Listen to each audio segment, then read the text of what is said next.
Mukama wanje nkunda nyowe ndaguma nkuramye urwanana bazigo banje nabo ntakumanya.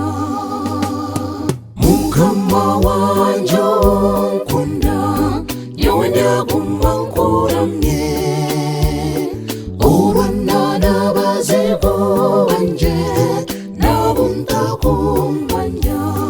Yesu ninyetenga manigawe ninyetenga n'umwoyo wawe nyamba omuzeje iwe banetaro zanje byono bisimbuze.